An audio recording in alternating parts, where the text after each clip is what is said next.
Hello friends, I welcome you all in this channel of Tuition Time and we will be discussing today about SSB Medicals. तो अगर आप जानना चाहते हैं कि SSB मेडिकल्स में वो क्या क्या चीज़ें चेक करते हैं, एक मेडिकल ऑफिसर आपकी बॉडी में क्या क्या चीज़ें चेक करता है और क्या क्या चीज़ें नहीं होने पे या सही नहीं होने पे या प्रॉपर फिट नहीं होने पे आपको रिजेक्ट कर दिया जाता है। तो अगर आप ये सब जानना चाहते हैं तो बने रहिए वीडियो को। अगर आपने चैनल को सब्सक्राइब नहीं किया तो चैनल को सब्सक्राइब करें, लाइक करें, वीडियोज़ को शेयर करें। तो चलिए स्टार्ट करते हैं और सबसे पहले डिस्कस करते हैं कि मोस्ट ऑफ द चीज़ें जो मेडिकल्स में इंपॉर्टेंट है हमारे लिए और क्या क्या चीज़ें वो ध्यान देते हैं बॉडी में। ठीक है, मैं अपने साथ लैपटॉप रखा हुआ है मैंने, ताकि मैं आपको प्रॉपर गाइडेंस दे सकूँ, कोई चीज़ मिस ना हो, है ना। तो अगर मैं इस तरफ देख रहा हूँ तो इसका मतलब मैं अपनी लैपटॉप स्क्रीन पे देख रहा हूँ। तो चलिए स्टार्ट करते हैं। पहली चीज़ जो है जनरल मेडिकल एंड सर्जिकल के बारे में होता है, मतलब जनरल बॉडी आपकी कैसी है। ठीक है, ओवरऑल फर्स्ट लुक पे वो ध्यान देते हैं कि पहले जनरल चेक करते हैं कि क्या क्या आपकी बॉडी में कोई डिफॉर्मिटी है कि नहीं है। ठीक है, तो पहला पॉइंट जो है कि कोई ओल्ड इंजरी है कि नहीं। ठीक है, कोई पुरानी चोट जो कि आपके आने वाले समय में आपको प्रॉब्लम कर सकती है या आपकी ट्रेनिंग में आपको मतलब प्रॉब्लम दे सकती है, जिसकी वजह से आपकी ट्रेनिंग हॉल्ट हो सकती है। ठीक है, तो ये पहले जो चीज़ है वो चेक करते हैं, ओल्ड इंजरी का चेक करते हैं। ठीक है, कि अगर आपकी बॉडी में कोई ओल्ड इंजरी है कि नहीं है। ठीक है, और इस तरह से रिलेटेड चीज़ें चेक करते हैं। अगली चीज़ जो वो चेक करते हैं वो है कोई बर्थ मार्क है ना, कोई स्कार है, कोई गहरा घाव है जो पुराना रहा है, किसी चोट की वजह से आपको लगा है, या कोई बर्थ मार्क है जो प्रॉब्लम क्रिएट कर सकता है आपकी बॉडी में। ठीक है, अभी नहीं कर रहा है पर इन फ्यूचर कर सकता है, तो वो आपके रिजेक्शन का कारण हो सकता है। ठीक है, माइनर चीज़ें वो निगलेक्ट कर देते हैं। अच्छा, एक चीज़ मैं और क्लियर करना चाहूँगा इस वीडियो में कि बेसिकली मैं सिर्फ वो चीज़ें बता रहा हूँ जो वो चेक करते हैं। मैं आपको ये नहीं बता पाऊंगा पूरा कि वो किस बेसिस पे आपको रिजेक्ट कर रहे हैं, किस बेसिस पे आपको सिलेक्ट कर रहे हैं, फिट कर रहे हैं या आपको मेडिकली फिट कर रहे हैं, क्योंकि सबकी बॉडी में अलग अलग सबकी बॉडी की कैपेसिटी हो सकती होता है कि किसी की बॉडी आगे तक कर पाए, है ना। वो मेडिकल ऑफिसर के ऊपर डिपेंड करता है कि how they will take the things, right. तो I will be just telling the things कि कौन कौन सी चीज़ें वहाँ पे चेक होती हैं। ठीक है, या जिन जिन चीज़ों को आपको इंश्योर करना है आपकी डेली लाइफ स्टाइल में। नेक्स्ट चीज़ है कि स्कार्स एंड बर्थ मार्क्स हमने डिस्कस कर लिया कि अगर ऐसी कोई प्रॉब्लम है तो वो वहाँ पे वो चेक होगा। ठीक है, अगला है आपका रिब, सर्वाइकल रिब की अगर कोई प्रॉब्लम नहीं है, अगर आपकी रिब में कोई डिफॉर्मिटी नहीं है तो ठीक है, माइनर डिफॉर्मिटीज़ को नज़रअंदाज कर दिया जाएगा। लेकिन अगर कोई मेजर केस है तो वहाँ पर आपको प्रॉब्लम हो सकती है। ठीक है, नेक्स्ट चीज़ जो डिस्कस कर रहे हैं वो है कि अगर कोई पुराना ऑपरेशन है। ठीक है, अगर कोई पास्ट में रिसेंट 1-2 साल में या 4-5 साल में कोई पुराना ऑपरेशन हुआ है जिसकी वजह से आपको फ्यूचर में कोई प्रॉब्लम हो सकती है। ठीक है, या जिसकी वजह से मेडिकल ऑफिसर को लगता है कि आपकी बॉडी में ये डिफॉर्मिटी आ चुकी है जो कि आपको नहीं पता है, हो सकता है आपको ना पता हो और इनसाइड द बॉडी हो, तो वो चीज़ यहाँ पे चेक हो जाएगी पूरी। ठीक है, नेक्स्ट है जो नॉर्मल जनरल बॉडी मेजरमेंट्स होता है, आपकी हाइट हो जाती है, आपके चेस्ट हो जाते हैं, आपके बैठने की लेंथ, आपके खड़े होने की टांगों की लेंथ, तो ये सारी चीज़ें वहाँ पे चेक हो जाती है। ठीक है, हिटिंग जो सिटिंग पोजीशन है और आपकी सिटिंग हाइट है, ठीक है, लेग की लेंथ है, ये सारी चीज़ें वहाँ पे पूरी डिस्कस हो जाएंगी। अगला जो है कि आपका वेट है ना, वेट के बारे में पूरा डिस्कस हो जाएगा कि हाँ वेट किस रेशियो में चल रहा है, आपका body to weight ratio, BMI, mass index, है ना, ये सारी चीज़ें सही हैं कि नहीं सही हैं, तो ये पूरा चेक हो जाएगा। हाइट के लिए गर्ल्स एंड बॉयज़ दोनों में हाइट का क्राइटेरिया आपके फॉर्म में मेंशन होता है। जब आप फॉर्म फिल करते हो तभी आपकी हाइट का क्राइटेरिया वहाँ पर मेंशन होता है, तो सेम फॉलो होता है मेडिकल्स में भी, तो इसमें ज़्यादा कोई प्रॉब्लम वाली बात नहीं है। ठीक है, अगली चीज़ है कि अच्छा, किसी को सांस लेने वाली कोई प्रॉब्लम है, ठीक है, ब्रेथलेसनेस है, या किसी को फैटल अटैक्स आते हैं, किसी को मिर्गी के दौरे आते हैं, ठीक है, तो ये सारी चीज़ें वहाँ पे पकड़ ली जाएंगी और ऐसा कोई प्रॉब्लम होगी तो श्योर शॉट रिजेक्शन होगा। ठीक है, क्योंकि अगर किसी को इस तरह की प्रॉब्लम है तो वो कहीं ना कहीं उसकी ट्रेनिंग में कहीं ना कहीं अगर वो किसी मिशन पे है तो वहाँ पे एक मतलब प्रॉब्लमेटिक चीज़ हो सकती है। नेक्स्ट चीज़ है आपका पल्स रेट, है ना। पल्स रेट आपका बहुत ज़्यादा फास्ट तो नहीं है, बहुत ज़्यादा स्लो तो नहीं है, मतलब नेचुरल चीज़ें, नॉर्मल चीज़ें वहाँ पे चाहिए। तो अगर फास्ट है, बहुत स्लो है, तो हो सकता है टीआर मिल जाए, है ना, या कुछ टाइम के लिए आपको 30-40 दिन का टाइम मिल जाए, तो हो सकता है, या तो परमानेंट रिजेक्शन भी हो सकता है। ठीक है, इस बेसिस पे तो छोटी छोटी चीज़ों पे परमानेंट रिजेक्शन हो सकता है। बहुत सारी जो मिथ्स हैं कि मतलब सिर्फ कुछ जो फ्लैट फुट है या नॉक नहीं है यही है परमानेंट रिजेक्शन, नहीं, बहुत सारी चीज़ें हैं जो वहाँ पर चेक की जाती हैं। ठीक है, नेक्स्ट है आपका चेस्ट से रिलेटेड कोई प्रॉब्लम है कि नहीं, आप सांस प्रॉपर ले पाते हो कि नहीं ले पाते हो। ठीक है, आपकी इनटेक ऑक्सीजन और बाहर निकलने वाली कैपेसिटी सही है कि नहीं। ट्रेनिंग के दौरान जब आपको ट्रेन किया जाएगा तो आप क्या उतनी कैपेसिटी को विद होल्ड कर पाओगे कि नहीं कर पाओगे, क्या उतनी दूर तक रन कर पाओगे कि नहीं कर पाओगे। ठीक है, ये सारी चीज़ें भी यहाँ पे मेडिकल्स में चेक हो जाती हैं, आपको पता लगे ना पता लगे, लेकिन ये सारी चीज़ें यहाँ पे चेक हो रही हैं। ठीक है, तो ये प्रॉपर ध्यान रखें, अपनी बॉडी को थोड़ा संभाल के रखें, है ना। अगर आप किसी भी फोर्सेस के लिए ट्राई कर रहे हैं तो ज़्यादा टूटने फूटने की कोशिश ना करें, क्योंकि ये प्रॉब्लमेटिक हो सकता है। अगर कहीं कोई ब्रेकेज है बॉडी में, कहीं आपकी हड्डी पहले टूट गई है और अनइवन तरीके से अभी हो चुका है या किसी डॉक्टर की गलती की वजह से कोई प्रॉब्लम आ गई, तो ये इन फ्यूचर रेफरेंस आपको काफ़ी प्रॉब्लम क्रिएट कर सकता है, आपके आर्म्ड फोर्स में आने की ड्रीम को शैटर कर सकता है। ठीक है, तो अपनी बॉडी को थोड़ा ध्यान दें, राइट। नेक्स्ट चीज़ है, हमने अभी सांस के बारे में डिस्कस कर लिया। ठीक है, कोई इन्फेक्शन तो नहीं है आपकी बॉडी में, वोकल कॉर्ड्स में या स्टमक में या ओसोफेगस में, ठीक है, ओसोफेगस पाइप्स में, तो यहाँ पे कोई दिक्कत तो नहीं है। ठीक है, ये सारी चीज़ें भी चेक हो जाएंगी वहाँ पे। ठीक है, अच्छा, कोई टीबी वगैरह है कि नहीं है, ठीक है, इस तरह की बीमारी जो लंग्स रिलेटेड है अंदर की, ऐसी कोई बीमारी तो है नहीं, या पास्ट में कोई फैमिली प्रॉब्लम रही हो उसकी वजह से आगे आने वाले समय में ऐसे कुछ हो जाए। ठीक है, अस्थमा है कि नहीं, अस्थमा के बारे में भी ये चेकअप हो जाएगा पूरा आपका। कोई डेंटल रिलेटेड प्रॉब्लम, जैसे कि सारे दांत बराबर हैं कि नहीं है, या कहीं लड़ाई में आपने कुछ दांत खो दिए हैं, ठीक है, तो ये सारी चीज़ें भी इसमें चेक हो जाएंगी। और प्रॉपर पोजिशनिंग, लाइक जॉ के प्रॉपर पोजिशनिंग इस लाइक माउथ पूरा ओपन हो रहा है कि नहीं हो रहा है, ठीक है, ये सारी चीज़ें भी वहाँ पे चेक हो जाएंगी। अच्छा, और उसके बाद पायरिया वगैरह का चेकअप हो जाएगा। ठीक है, नेक्स्ट है कि पेट के अंदर स्टमक सपोर्टिव सिस्टम आपका कैसा है, डाइजेस्टिव सिस्टम आपका कैसा है, आप सर्वाइव कर सकते हो कि नहीं सर्वाइव कर सकते हो, लाइक हार्श कंडीशंस को, ये सारी मतलब आपकी बॉडी पूरी चेक हो जाएगी। ठीक है, कि है कैपेबिलिटी कि नहीं है। अगर कोई दिक्कत होगी तो फिर वहाँ पे टीआर और बाकी सारी चीज़ें जो आप जानते हो वो फर्दर हो जाएगा।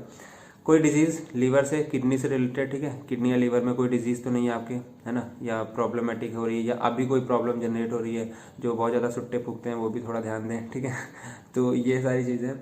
स्प्लीन से रिलेटेड कोई डिजीज़ नहीं हो, हर्निया नहीं होना चाहिए, ये सारी चीज़ें नॉर्मल। ये जो मैं बता रहा हूँ इसमें नॉर्मल केसेस, जो मिनिमल केसेस हैं उनको वो निगलेक्ट कर देते हैं, उनके ऊपर कोई दिक्कत नहीं होती, लेकिन जो बहुत ही एक्सट्रीम केसेस हैं उन्हीं पे प्रॉब्लम क्रिएट हो सकती है। ठीक है, नॉर्मल केसेस में ऐसी कोई दिक्कत नहीं है, सारी चीज़ें ऑन द गो चली जाएंगी, आप मेडिकली फिट हो जाओगे। लेकिन जो बहुत एक्सट्रीम केसेस हैं उनको ध्यान देने की ज़रूरत है, और अगर ऐसी सारी चीज़ें हैं तो उसका अभी से कुछ ना कुछ उपाय करें, राइट।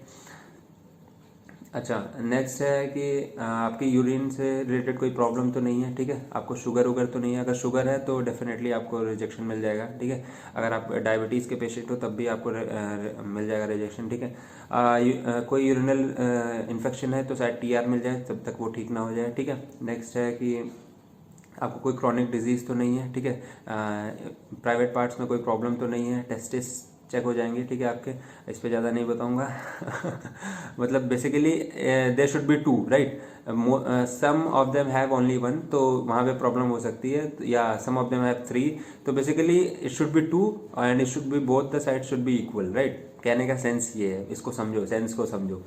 ठीक है, नेक्स्ट है आपका एंडोक्राइन सिस्टम में सारी चीज़ें चेक हो जाएंगी, ब्लड लेवल, एचबी लेवल, ये सारी चीज़ें सही है कि नहीं सही है, आप एनीमिक तो नहीं हो। अगर आप एनीमिक हो तो उसके लिए भी कुछ प्रोविजंस होंगे। ठीक है, तो ये देखिए मैं आपको यहाँ पे सिर्फ वही बता रहा हूँ कि वहाँ पे क्या क्या चेक होगा। ठीक है, तो अगर इनसे रिगार्डिंग कोई चीज़ें हैं आपकी बॉडी में तो उसको अभी से सही कर लो, है ना। अभी अगर आपके पास टाइम है, अभी आपकी नेक्स्ट एग्जाम, रिटन एग्जाम अगर आप देने वाले हो तो उसमें टाइम है, तो अभी से अगर सही कर सकते हो तो सही कर लो, क्योंकि ऑन द मोमेंट आपको 30-40 दिन मिलेंगे। अगर 30-40 दिन में नहीं सही हो पाता है तो फिर प्रॉब्लमेटिक हो जाएगा ना।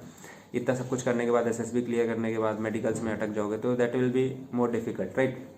अच्छा, स्किन रिलेटेड कोई डिजीज़ है, इसमें केसेस क्या है कि अगर कोई मतलब बहुत ज़्यादा बड़ा इन्फेक्शन है तो ही आपको कोई प्रॉब्लम वहाँ पे क्रिएट होगी, अदरवाइज छोटे मोटे चीज़ें नहीं। छोटे मोटे अल्सर्स जो हो जाते हैं मुंह में या कहीं प्राइवेट पार्ट्स में, तो उनको निगलेक्ट कर दिया जाए। I am talking about small once. अगर कोई बड़ा चीज़ है, कोई बड़ा अल्सर है, तो वहाँ पे शेयर शॉट आपको कंसिडर किया जाएगा टीआर के लिए या परमानेंट रिजेक्शन के लिए। ठीक है, कि वो प्रॉब्लमेटिक हो सकता है इन फ्यूचर। अच्छा, नेक्स्ट चीज़ है कि यहाँ पे आपका कोई और बीमारी तो नहीं है, लिकोडर्मा या इस तरह की स्किन डिजीज़ कोई ऐसी तो नहीं है जो फैलने वाली हो। ठीक है, क्योंकि आप कई कैडेट्स के साथ रहोगे वहाँ पे, तो सकता है आपकी वजह से उनको ना ऐसा कुछ हो जाए। ठीक है, ये वहाँ पे चेकअप हो जाएगा आपका एक। ठीक है, और इसमें काफ़ी ज़्यादा टर्म्स हैं। ठीक है, जब आप वहाँ पे जाओगे तो आपको पता नहीं चलेगा कि क्या चेकअप हो रहा है। बेसिकली आप बस इन द फ्लो 6-7-8 दिन 10 दिन का पूरा प्रोसेस रहेगा, उसमें अपना काम करते रहोगे। ठीक है, तो ये मैं आपको बता दे रहा हूँ बेसिकली जो इंपॉर्टेंट चीज़ें हैं जहाँ पे आपको ध्यान देना है। ठीक है, अच्छा, नेक्स्ट है आपका सेक्सुअली ट्रांसमिटेड डिजीज़। अगर ऐसा कुछ है तो आपको श्योर शॉट परमानेंट रिजेक्शन मिल जाएगा, इसके ऊपर कोई दो राय नहीं है, ठीक है। कोई जेनिटल अल्सर्स हैं आपकी बॉडी में तो उसके लिए भी आपको परमानेंट रिजेक्शन मिल जाएगा। स्केबीज़ है तो स्केबीज़ में भी आपको अनफिट कर दिया जाएगा, ठीक है। रेबीज़ वगैरह है तो भी आपको अनफिट कर दिया जाएगा। तो ये सारी प्रॉब्लम्स हैं जो आदमी निगलेक्ट कर देता है, ठीक है। कहीं ना कहीं छोटी छोटी बॉडी में कुछ हैं ऐसे अल्सर्स वगैरह हैं कहीं पे, तो उसको चेकअप करें, ठीक है। कहीं वो बाद में बड़ी प्रॉब्लम ना क्रिएट कर दें। और जो जिनको दांत खाज खुजली वाली प्रॉब्लम रहती है वो भी एक बार देना, ठीक है। ये सारे स्किन डिजीज़ में आ रहे हैं, ठीक है। अगर बहुत ज़्यादा एक्यूट लेवल पे है, बहुत ज़्यादा एक्सट्रीम लेवल पे है तो आपको प्रॉब्लम क्रिएट कर सकता है। अगर माइनर लेवल पे है तो दैट इट बी ओके, ठीक। अच्छा, नेक्स्ट है आपका फिजिकल इंड्योरेंस। मैंने बता दिया है, एज, हाइट, वेट, ये सारी चीज़ें चेक हो गई हैं, ठीक है। अच्छा, आपकी स्पाइनल कंडीशंस, जैसे आप स्पाइन पे बैठते हो तो आपकी पीठ पे मतलब सही से स्पाइनल कंडीशन है कि नहीं। अगर ऐसा नहीं है तो बाबा दिक्कत है ना।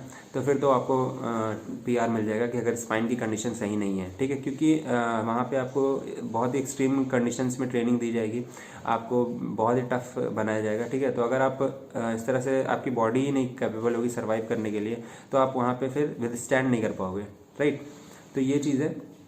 अच्छा, नेक्स्ट चीज़ देखते हैं एग्जामिनेशन, एक्सरे, ठीक है। एक्सरे वगैरह हो जाएंगे आपकी बॉडी के पूरे बॉडी का एक्सरे होगा। कहीं हड्डी टूटी उटी है तो उसका भी पता चल जाएगा। प्रॉपर तरीके से जुड़ी है कि नहीं, प्रॉपर तरीके से जुड़ी होगी तो ही आप इन हो, नहीं तो फिर आप बाहर हो, फिर तो दिक्कत है ना। अच्छा, बहुत सारी ये स्पाइनल केसेस हो गए, स्पाइन से रिलेटेड काफ़ी चेकअप्स होंगे, ठीक है। तो सारी चीज़ें यहाँ पे नहीं बता रहा हूँ क्योंकि कुछ मेडिकल टर्म्स से हो सकता है कुछ लोगों को ना समझ में आए, तो वो डॉक्टर्स पे छोड़ दीजिए। बस ये ध्यान दीजिए कि आपकी स्पाइनल कॉर्ड की पोजीशन सही होनी चाहिए, ठीक है।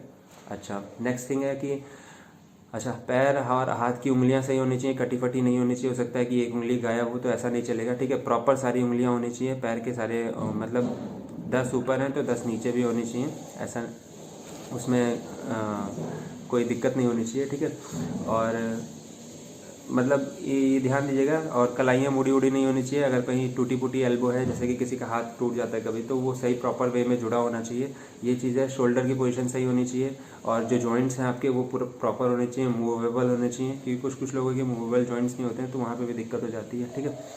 और हेमाटोज यानी कि जो दो टोज एक साथ होते हैं वो कुछ कुछ कंडीशन में एक्सेप्टेबल होते हैं और कुछ कुछ कंडीशन में एक्सेप्टेबल नहीं होते हैं। तो वो कौन सी कंडीशन है वो सिर्फ मेडिकल ऑफिसर जानता है, वही अपने हिसाब से डिटरमाइन कर पाएगा कि जिनकी 6 उंगलियां हैं या 7 उंगलियां हैं या पैर में 5-6 उंगलियां हैं तो उनका क्या करना है, तो वो मेडिकल ऑफिसर डिफाइन करेगा। लेकिन ये इस पर ध्यान दिया जाएगा, ठीक है। ये आपके सिलेक्शन रिजेक्शन का कारण हो सकता है कहीं ना कहीं।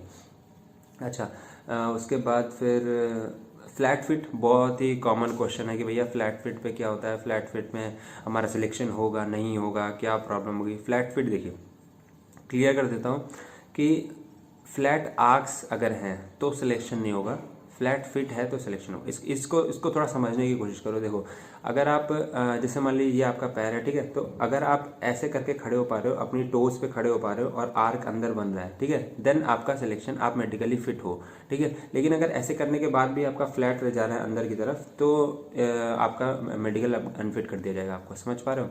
तो जिन जिन लोगों को डाउट है कि उनका फ्लैट फिट है कि नहीं फिट है तो वो अपने टोज पे खड़े हो जाएं, ठीक है। टोज पे खड़े हो जाएं और देखें टोज में कोई प्रॉब्लम तो नहीं है, मतलब पेन तो नहीं हो रहा है। अगर ऐसी सारी कंडीशंस हैं तो आप फिट हो। और अगर आर्क नहीं बन रहा है, ठीक है, पूरा फ्लैट है टोज पे खड़े होने के बाद भी, तो फिर वहाँ पे प्रॉब्लम है, क्योंकि आपका आर्क ही, जो पैर का आर्क है वही फ्लैट है। तो अगर पैर का आर्क फ्लैट होगा तो उससे आगे प्रॉब्लम क्रिएट होगी, ठीक है। तो रनिंग में और बाकी सारी चीज़ों में प्रॉब्लम हो सकती है। इसलिए फ्लैट फिट का केस ये है कि अगर टोज पे खड़े होकर देखो आर्क बन रहा है तो फिर कोई दिक्कत नहीं है। अच्छा, नॉक नी का आप जानते ही हो कि घुटने जॉइंट नहीं होने चाहिए एक दूसरे के, थोड़ा सा गैप होना चाहिए, ये सब तो आप जानते हो। एंकल जॉइंट सही होने चाहिए, एंकल जॉइंट्स अगर सही होंगे तो ही फ्लैट फिट में कोई प्रॉब्लम नहीं आने वाली है, ठीक है। अच्छा, नॉक नी हमने देख लिया है। और बो लेग्स, ठीक है।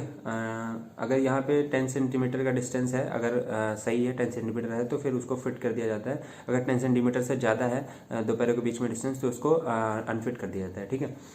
हिप जॉइंट, ये सारी चीज़ें हैं, ठीक है। अच्छा, कोई मेंटल इलनेस तो नहीं है, ठीक है, कोई पुराना केस तो नहीं रहा है कि आप डिप्रेशन में रहे हो या आपको ऐसे कोई प्रॉब्लम रही हो, आपने प्रॉपर ट्रीटमेंट लिया हो, ठीक है। तो ऐसा अगर कोई केस है तो यहाँ पे शायद कंसिडर किया जाएगा, ठीक है, उस पर थोड़ा वर्कआउट किया जाएगा। अगर फिर वो डॉक्टर्स डिसाइड करेंगे कि आप मतलब क्या आपको फिट करना चाहिए कि नहीं फिट करना चाहिए। इंसोम्निया है किसी को इंसोम्निया है, कोई स्लीप वॉकिंग करता है, ठीक है, या बेड वेटिंग ऐसी कोई प्रॉब्लम है तो उसको शॉर्ट रिजेक्शन मिल जाएगा, ठीक है। अगर आप इंसोम्निया हो, अगर आपको इंसोम्निया है, आप रात में सो नहीं पाते हो तो वो दिक्कत है, ठीक है। कुछ लोग वैसे नहीं सो पाते हैं दूसरे तरीके से, कि मतलब अरिजीत सिंह वाले चक्कर में, और जो नॉर्मल है मतलब तब भी उनको नींद नहीं आ रही है तो उनके लिए प्रॉब्लमेटिक है, क्योंकि डिफेंस फोर्सेस में ये इसको पीआर के कारण मान लिया जाएगा, ठीक है। स्लीप वॉकिंग भी पीआर का कारण होगा। अगर कोई स्लीप रात में चलने की बीमारी है सोते वक्त, तो भाई वो भी दिक्कत है ना। अच्छा, किसी को माइग्रेन की प्रॉब्लम है तो यहाँ भी कंसिडर किया जाएगा, ठीक है, शायद वो भी आपके पीआर का कारण हो जाए। स्मॉलर अमाउंट में उसको छोड़ दिया जाएगा, लेकिन अगर ये प्रॉब्लम थोड़ी माइल्ड है या थोड़ी लार्ज एक्सटेंट पे है तो ये प्रॉब्लमेटिक हो सकती है सबके लिए। अच्छा, फिट्स का मैंने बता दिया है, फिट्स एंड कन्वल्जन से आपको मिर्गी के दौरे आते हैं तो दिक्कत हो सकती है। किसी को हीट स्ट्रोक है, किसी को सन स्ट्रोक है, किसी को हीट और सन से एलर्जी है, तो ये सारे चक्कर यहाँ पे नहीं चलेंगे, ठीक है। बहुत ही हार्श क्लाइमेट में आपकी ट्रेनिंग होने वाली है। अगर आप ओटीए में जा रहे हो तो अगर आप सोच रहे हो कि आईएमए में जाके काफ़ी मज़ा आ जाएगा, ठंड का मौसम रहेगा, तो वहाँ पर भी लगेगी, ठीक है। हेड इंजरी, किसी को पुरानी हेड इंजरी तो नहीं है, ठीक है। और क्या होता है कि पुराने बचपन में कभी चोट लगी होती है तो वो धीरे धीरे बाद में बड़ी होगी कोई प्रॉब्लम क्रिएट करती है, तो वो चेकअप हो जाएगा आपका। अगर ऐसा कुछ है तो फिर मेडिकली अनफिट और फिट उससे डॉक्टर डिसाइड करेंगे आपका कहाँ तक का केस है, ठीक है। फैमिली हिस्ट्री के बारे में बात कर लेते हैं। कोई पुरानी बीमारी तो नहीं है, एपिलेप्सी तो नहीं है, ठीक है। कोई इमोशनल अनस्टेबिलिटी तो नहीं है कि आप कोई सिचुएशन देख के ब्लड फियर है या ऐसा कुछ है कि आप कोई इंसिडेंट याद करने के बाद आप पूरा फ्रीज हो जाते हो, ऐसे कुछ, क्योंकि आर्मी में ये सब नहीं चलेगा, ठीक है। अगर आप कोई मिशन पे हो और ऐसी कुछ कंडीशन आपके सामने आती है तो फिर आपके चक्कर में पूरी बटालियन का नुकसान हो सकता है, जो सोल्जर्स आपके साथ रहेंगे, तो ये भी पॉइंट वहाँ पर कंसिडर किया जाएगा। उसके बाद कोई ट्रिमर वगैरह तो नहीं है, ट्रिमर्स इन द सेंस कि कोई गांठ तो नहीं है कहीं बॉडी में, ठीक है, जो आगे कैंसर वैंसर का कारण बन सके। हकलाना यानी कि स्टैमरिंग, इसको एक्सेप्ट नहीं किया जाएगा। मतलब एकदम बेसिक बहुत ही छोटा लेवल पे है, जो कहीं ना कहीं पता नहीं चलता है, then it will be acceptable, otherwise it will be not, ठीक है। ये श्योर शॉट हो जाएगा। और ये यहाँ पे मतलब इसको ईएनटी लोग काफ़ी और स्पीच थेरेपिस्ट पूरा मतलब चेकअप होगा आपका, लेकिन अगर थोड़ा एक्सटेंट लेवल पे है, थोड़ा नॉर्मल से थोड़ा आप है, तो वहाँ पे दिक्कत हो सकती है, ठीक है। स्टैमरिंग में शेयर शॉट इस पे पीआर मिल जाएगा आपको, परमानेंट रिजेक्शन, राइट। अच्छा, फिर यहाँ पे ये सारी चीज़ें हो चुकी हैं। अच्छा, ईयर नोज़ और थ्रोट, आँख और कान और ये गले का पूरा चेकअप होगा, अगर सही है कि नहीं, दिखाई देता है कि नहीं दिखाई देता है, ठीक है, सूंघ पाते हो कि नहीं सूंघ पाते हो, और ये सारी चीज़ें बोल पा रहे हो कि नहीं बोल पा रहे हो। तो ये भाई काफ़ी चेकअप होते हैं, ठीक है। 8-10 दिन में ये पूरा लगा देंगे तुम्हारा, है ना, परेशान हो जाओगे इसमें भी, फिर कहोगे कितनी जल्दी ख़त्म हो जाए। अच्छा, बहरे वहरे तो नहीं हो, ठीक है, और मतलब ईयरफोन लगा लगा के कान खराब तो नहीं हो गए हैं कि थोड़ी सी वॉइस सुन पाओगे कि नहीं। विस्पर टेस्ट एक होता है, ठीक है, कि शायद कितना 6 कुछ मीटर से 1 मीटर से कुछ मीटर से होता है, विस्पर करते हैं, ताकि फिर वहाँ पे आपके ईयर्स को चेक कर लिया जाता है। पूरा ईयर का चेकअप होगा, एक्सटर्नल ईयर, मिडल ईयर और फलाना ईयर, पूरा मतलब पूरी कंडीशन आपके चेक कर ली जाएंगी, ठीक है। उसके बाद फैमिली बैकग्राउंड का पूरा हो चुका है। कॉर्निया, आपके आई लेंसेस कितने, आपके वो चश्मा अगर कोई पहन रहा है तो कब कितना एक्सेप्टेबल है, वो मेडिकल ऑफिसर आपको वहाँ पे जाके बताएंगे, ठीक है। और किसी को कलर विजन तो नहीं है। अगर कलर विजन की प्रॉब्लम है, लाइक किसी को नाइट ब्लाइंडनेस वगैरह का सीन है, तो फिर वो पीआर मिल जाएगा उस पर, ठीक है। मायोपिया और हाइपरमेट्रोपिया है, तो इस पर भी थोड़ा बहुत वो कंसिडर करते हैं, देखेंगे वहाँ पे मेडिकल ऑफिसर्स, ठीक है। अच्छा, और उसके बाद मोस्ट ऑफ द चीज़ें कवर हो चुकी हैं, ठीक है। तो ये सारी चीज़ें हैं जो आपके पूरा देखी जाएगी। अच्छा, HIV वगैरह तो नहीं है, ये मैं बता चुका हूँ, सेक्सुअली ट्रांसमिटेड डिजीज़ में कोई पुरानी हिस्ट्री तो नहीं है। हाँ, और गर्ल्स के लिए कोई लंप वगैरह तो नहीं है, ठीक है, ब्रेस्ट में, है ना। अगर ऐसा कुछ है, कहीं लंप पाया जाता है बॉडी में, तो वो रेडिएशन का कारण हो जाएगा, ठीक है। भले उसको सर्जरी से रिमूव कर दिया जाए, लेकिन वो 30 डेज़ के TR में अगर पॉसिबल होगा तो आपको कंसिडर किया जाएगा मेडिकली फिट, अदरवाइज नॉट। कोई गायनोलॉजिकल प्रॉब्लम तो नहीं है, ठीक है, इनसाइड द बॉडी, ऐसा अगर कुछ है तो रिजेक्शन का कारण होगा, श्योर शॉट रिजेक्शन हो जाएगा फीमेल कैंडिडेट्स के लिए। अच्छा, तो हम फीमेल कैंडिडेट्स के बारे में बात कर रहे थे, और यहाँ पे अगर कोई स्मॉल फाइब्राइड यूट्रियस की प्रॉब्लम है या ओवरिन सिस्ट की प्रॉब्लम है या कहीं पे बॉडी में सिस्ट है, तो वो आपके रिजेक्शन का कारण हो सकता है, ठीक है। मतलब जो फीमेल वाली पूरा गायनोलॉजिकल टेस्ट हो जाएगा। अगर कोई प्रेगनेंसी है तो वो तो श्योर शॉट परमानेंट रिजेक्शन हो जाएगा, ठीक। तो ये सारी चीज़ें थी। और जितनी मैंने ऊपर से नीचे अभी तक सारी चीज़ें बताई हैं उसमें मोस्ट ऑफ द चीज़ें गर्ल्स और बॉयज़ के लिए सेम है। कुछ जो लास्ट के छोड़ के जिसमें ये ओवरिन और ये सारी चीज़ें थी, ब्रेस्ट लंप वाला, ठीक है। तो ये यहाँ तक का सारी चीज़ें हमने डिस्कस कर ली हैं। ये था पूरा एसएसबी में मेडिकल्स का प्रोसीजर। अगर आपको अभी भी कोई डाउट है, आप कुछ पूछना चाहते हो तो कमेंट बॉक्स में मेंशन करो और वीडियो को लाइक करो, चैनल को सब्सक्राइब करो। और अगर कोई भी डाउट हो, कोई भी चीज़ हो, कोई भी प्रॉब्लम हो तो मुझे कमेंट बॉक्स में ज़रूर मेंशन करो। I will surely help you out. Till then, bye bye, take care.